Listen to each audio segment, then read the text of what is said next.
सुनील भैया जिंदाबाद जिंदाबाद जिंदाबाद सुनील भैया जिंदाबाद जिंदाबाद जिंदाबाद। आपका वार्ड कैसा हो सुनील भैया कैसा हो रघुनी चक जिंदाबाद जिंदाबाद जिंदाबाद वार्ड नंबर 1 जिंदाबाद जिंदाबाद जिंदाबाद। सुनील भैया मत घबराना तेरे पीछे सारा जमाना बटक के चुनावा में सोड भई लगाऊंगा में बटक के चुनावा में सोड भई लगाऊंगा में अब भैया सुनीला के जी तई है गे चाची औन के मिली के जी तई है गे चाची नोआमा पंचायत के बाडन मदए कसे नोआमा पंचायत के बाडन मदए कसे अब भैया सुनीला के जी तई है गे चाची औन के बिजाई बा नहीं है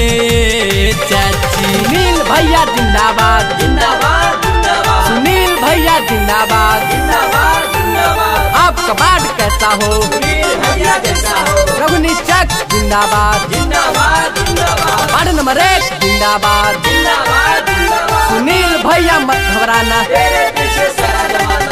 रघुनी चक के लाल हथिन कैले खूब बाबा लहथिन रघुनी चक के लाल हथिन कैले खूब कमाल हथिन अब भैया सुनीला उम्मीदा बारे चाची औन के दिहा बुटबा डाले चाचा रघुनी चक गाँवा के बाडन मरे कसे रघुनी चक गाँवा के बाडन मरे कसे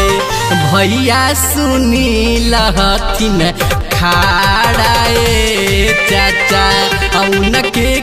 बिजाई बा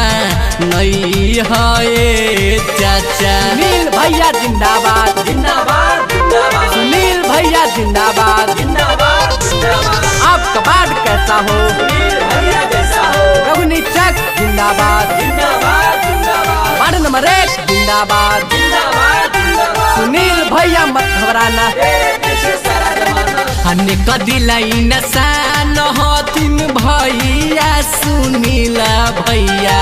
अनेक दिलाई नसान हथिन भैया सुनीला भैया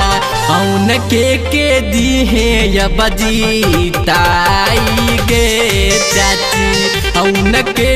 दिहे बजी ताई गे दीदी हाथ जोड़ के विनती करे बेटा गाओ तमामा हो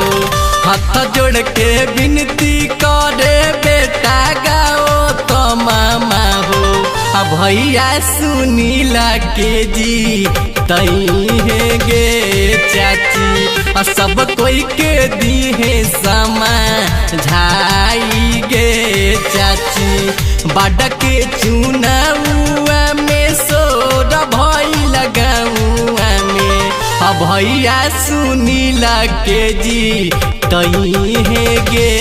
चाची औन के मिली के जी तई है गे चाची नोआमा पंचायत के बाडन मदए कसे